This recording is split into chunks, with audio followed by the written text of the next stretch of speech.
família Encarando, sejam bem-vindos mais uma vez a mais um encontro semanal. Vocês pediram, está aí. O tema de hoje foi especialmente escolhido por vocês. E assim nós iremos falar do polêmico homem que apareceu do nada, dando detalhes impressionantes de como eram feitos pactos satânicos nos meios artísticos.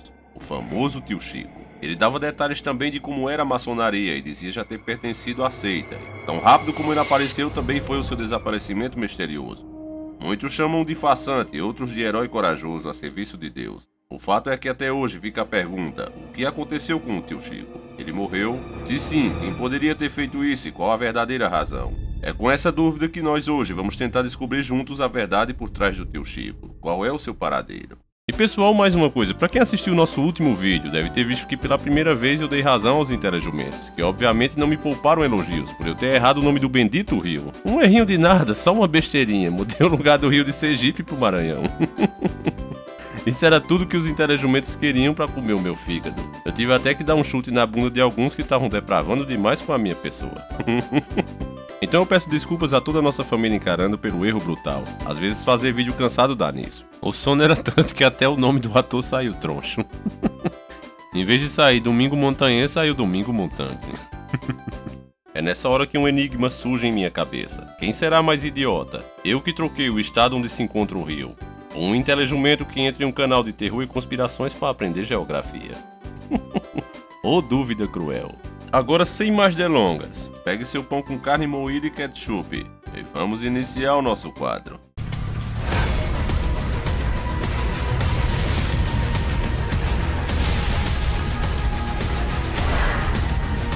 Do nada surgiu um homem chamado Tio Chico, revelando segredos que chocavam qualquer um que ouvisse, por mais cético que fosse. Seus testemunhos se espalharam pelo Brasil como uma febre, até DVDs foram feitos e vendidos no mercado negro. Era difícil você ir num camelô e não ter lá um DVD do Tio Chico para vender. Inclusive foi assim que eu soube da existência dele. Ele dizia ter sido maçônico e declarava em alto e bom som que a maçonaria era coisa do diabo. Meus queridos irmãos, meu nome é Pastor Francisco Vieira, o ex-bruxo da Xuxa. Eu moro em Brasília há 36 anos, mas não sou filho natural do Distrito Federal. Eu sou filho do estado do Ceará. De muitas coisas. Eu fui convidado. Para ser maçom são muitas exigências. Não vai dar para falar. Vai ser uma coisa rápida aqui. Depois, quem sabe, um dia eu volto. Deus a quem sabe, se ainda estiver vivo. E eu fui convidado a ser maçom. Pelo próprio meu pai, que é grão-mestre, grau 33 da maçonaria do estado do Ceará. E eu entrei na maçonaria.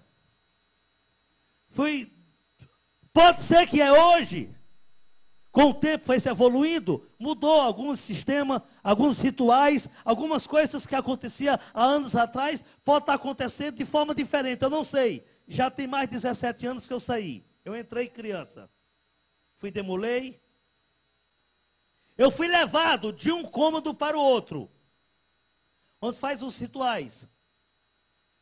Ao chegar naquele cômodo, a primeira coisa que eu encontrei foi um bode. Um animal de cor preta, vivo, que dá muito na região nordestina. Ali começa um ritual, não sei, pelo meu conhecimento dos anos que eu fiquei na maçonaria, segundo ela está como uma entidade filantrópica sem fins lucrativos. Mas pelo que eu vi, não passa de um ocultismo, de um ritual de magia negra da elite da classe alta. E eu entrei. Ali num certo ritual, o bode incorpora, recebe um demônio, por nome Exu Beuzebu. Só que lá ele vem como o Senhor dos Exércitos. Assim como no Espiritismo, em qualquer linha espírita, ele vem como santo. Porque segundo a Coríntios 11:14, diz, não é maravilha que o próprio Satanás se transfigure em anjos de luz. Eu entrei, começou um ritual. O bode incorpora com esse demônio. E eu cheguei orientado por alguns da liderança dos graus bem elevados. Eu cheguei diante do animal para adorar, achando que Deus tinha um caráter, o mérito de enviar o Espírito Santo a manifestar o seu espírito dentro de um bicho bruto e um animal. Errei por não conhecer as escrituras, a ignorância. E eu dobrei o meu joelho ali, beijei a cabeça do animal e o animal incorporado e falei essas palavras. Hoje já pode ser até diferente, porque já evoluiu bastante, mas na época que eu entrei era assim. E eu falei essas palavras para o bode, achando que estava falando para Deus. Ó, Senhor dos Exércitos, nesse exato momento eu entrego a minha alma nas tuas mãos. Dê meu nome completo, foi escrito em um livro. Eu entrego a alma da minha filha. Naquele período, todo maçom entregava seu primogênito, seu primeiro filho. E acontecia de filhos de maçom só morria de tragédia, de acidente, de doenças incuráveis ou de um ritual de magia negra, onde eu dei a minha filha com 2 anos de idade, com 7 meses de idade, e com 2 anos ela foi morta num ritual de magia negra. Em troca de bens materiais, em troca de riqueza, de nome, de fama, de sucesso, que me levou toda essa fama a prejudicar a mim mesmo e destruir toda a minha família. A um ponto de eu ter perdido uma moça de 13 anos, recentemente, que eles mandaram matar para se vingar de mim, e me acusaram que eu falo demais, porque eu me envolvi com bandidagem, eu me envolvi com estelionatário, eu me envolvi com homossexualismo, eu me envolvi com morte, com crime, muitas coisas erradas. Eu cheguei a participar do Comando Vermelho, eu fui chefe do Comando Vermelho, numa certa área lá no Rio de Janeiro, no Morro da Rocinha. Eu me envolvi com bastante coisa.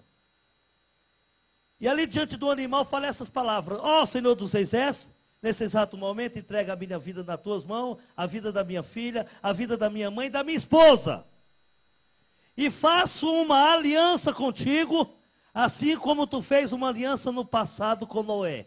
É bem bíblico, né? Para enganar e confundir as pessoas. Se você já foi no centro espírita, quando você chega lá que um médium vidente, ou aquele que tem um título de pai de santo, está incorporado com o demônio não fala que é demônio, ele diz que é santo. É uma entidade. E só vem com a finalidade de te ajudar. Mentira. João 8,44 fala que ele é mentiroso, é o pai da mentira, não se uma da verdade. Ele é mentiroso. E eu quero que ele escute e venha aqui para ficar de joelho para Jesus Cristo. Porque o Rei da Glória está aqui, então. Meus queridos irmãos, foi tirado do meu braço direito, com uma seringa descartável, 15 ml de sangue, e foi aplicado no animal.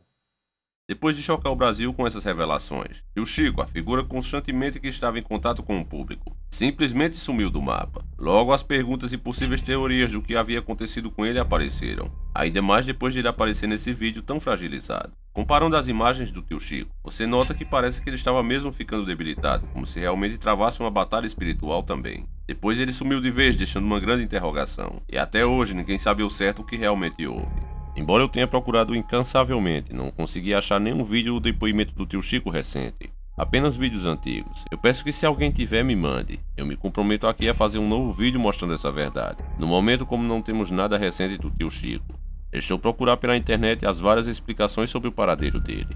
Entre diversas teorias contraditórias, eu encontrei uma que acredito seja a mais próxima da verdade. A narrativa que eu farei agora é um texto que está em um site, eu deixarei o link na descrição do vídeo para você conferir. Vamos lá. Após um grande choque emocional, após determinados dias, foi constatada a morte do ex-bruxo Tio Chico. O fato ocorreu após uma confrontação entre a Convenção Geral de Assembleias de Deus do Distrito Federal, representantes dos conselhos de pastores, agentes da Polícia Civil, representantes do Ministério Público, quando em uma sala reservada o suposto Tio Chico teve que responder algumas perguntas. Inicialmente ele teve que responder onde foi sepultado o corpo das filhas que ele confessava ter assassinado por ordem dos maçons. Naquele período, todo maçom entregava seu primogênito, seu primeiro filho. E acontecia de filhos de maçom só morria de tragédia, de acidente, de doenças incuráveis ou de um ritual de magia negra, onde eu dei a minha filha com 2 anos de idade, com 7 meses de idade, e com 2 anos ela foi morta num ritual de magia negra. Teve que explicar o paradeiro da arma escopeta que utilizou para atirar no próprio filho. Mas antes dele, pastor, eu dei 2 tiros de escopeta no filho meu quando ele tinha 8 anos. Quase que eu matava. Eu vou explicar. E informar onde foram os túmulos que ele violou. Eu matei 40 pessoas a bala, eu sacrifiquei 22 crianças, eu destruí minha família.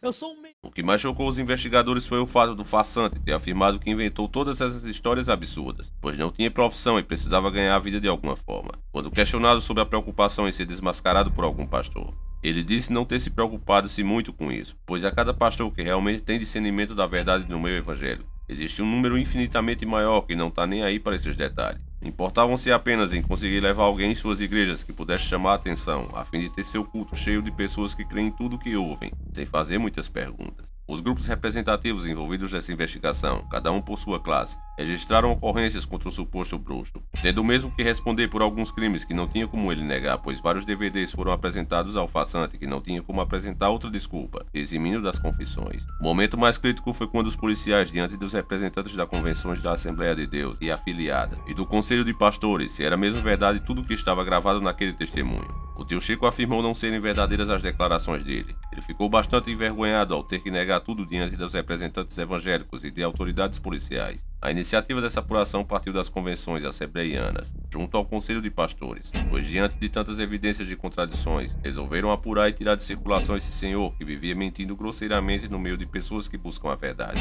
Ao término da escariação, o farsante tio Chico precisou de atendimento médico, pois ficou em estado de choque emocional. Tendo bebido muita água, esteve sob cuidados médicos por algumas horas, sendo liberado algum tempo depois. O Conselho de Pastores pagou as despesas médicas e recomendou que o tal procurasse criar temor a Deus, parar com mentiras e viver de forma justa e digna, que trabalhasse como qualquer outra pessoa a fim de obter o pão de cada dia, cuidando de sua família. Após a saída do hospital, o mesmo foi conduzido à delegacia local, onde foram registradas ocorrências por falsidade ideológica, charlatanismo, ocultação de cadáver, crime contra a economia pública, violação de túmulos, calúnia, difamação, evasão fiscal. O referido farsante foi obrigado a permanecer em Brasília, tendo declarado endereço residencial em Planaltina, onde moram os filhos, comprometendo-se a não sair da cidade sem autorização da justiça.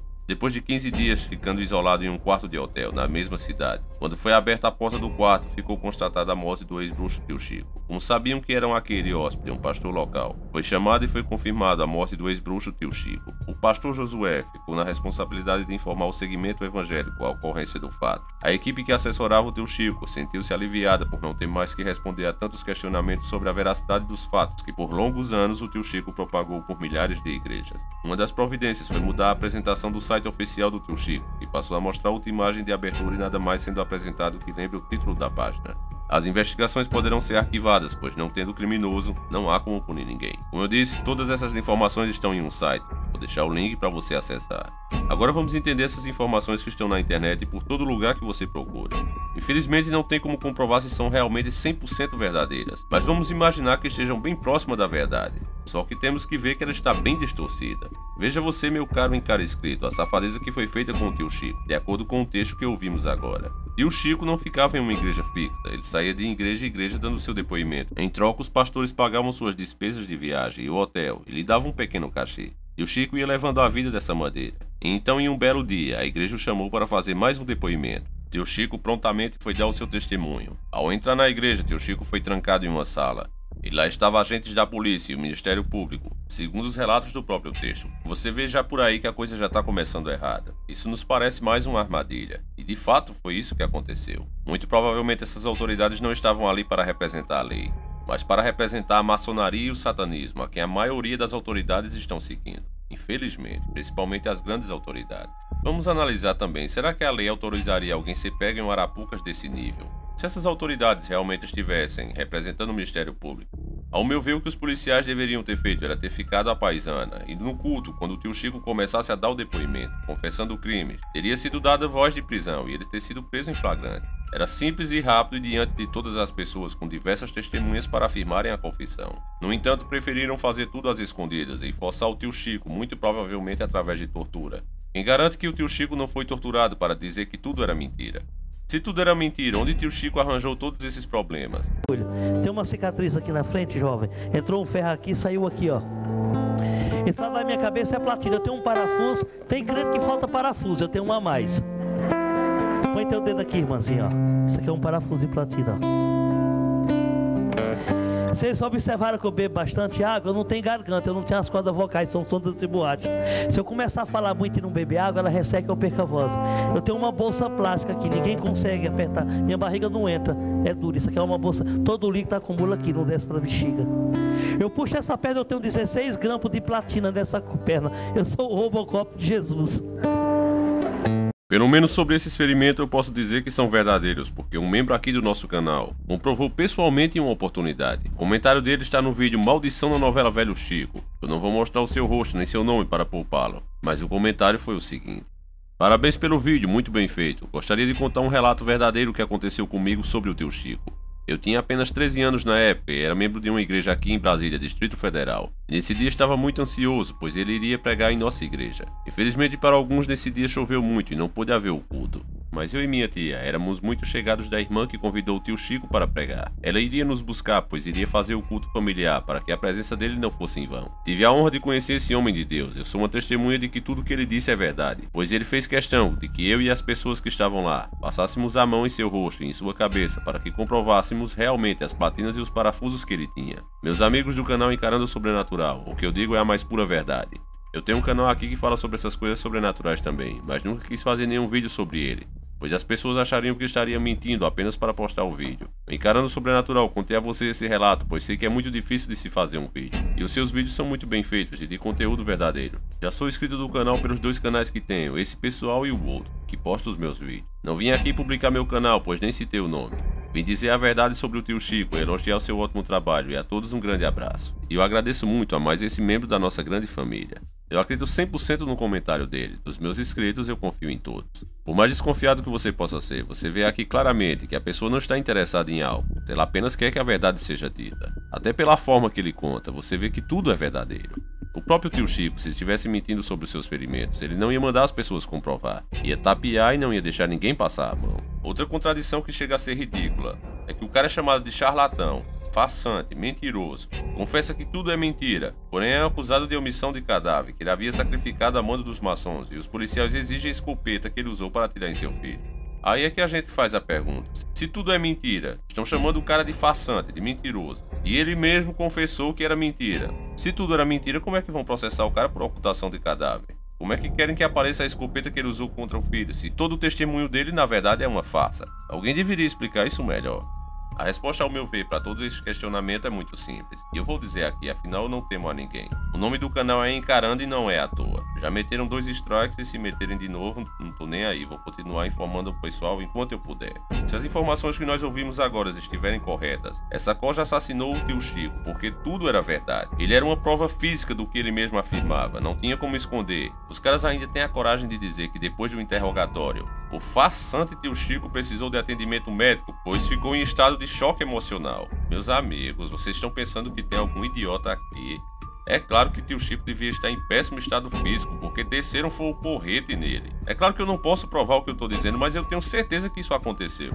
Não sei se você que está assistindo esse vídeo vai concordar comigo. Como eu disse, eu não posso provar nada, mas ao meu ver foi isso que aconteceu. Devem ter descido o porrete no cara. Tio Chico estava entregando todas as seitas do demônio, e os caras que vivem enterrados até o pescoço nisso acharam que o correto era matar ele e esconder os fatos da população. Tio Chico estava abrindo a mente das pessoas para as coisas ocultas que estão acontecendo ao nosso redor o tempo todo. Respondendo àquela pergunta que nos fazemos de vez em quando: por que é que as coisas são sempre assim?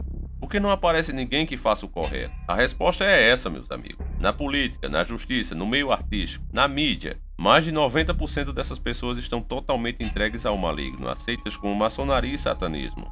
Essa é que é a verdade. No mundo dessas pessoas, todas as coisas são distorcidas. O certo é que é o errado, e o errado é que é o certo. Qualquer um que aparece e tem alguma credibilidade começa a convencer as pessoas. Logo, alguma coisa acontece com esse cara. Não importa se é mulher, se é homem, se é menino, não importa. Algum acidente misterioso sempre ocorre. Isso é fato, meus amigos. Nós não estamos inventando nada. Isso é fato.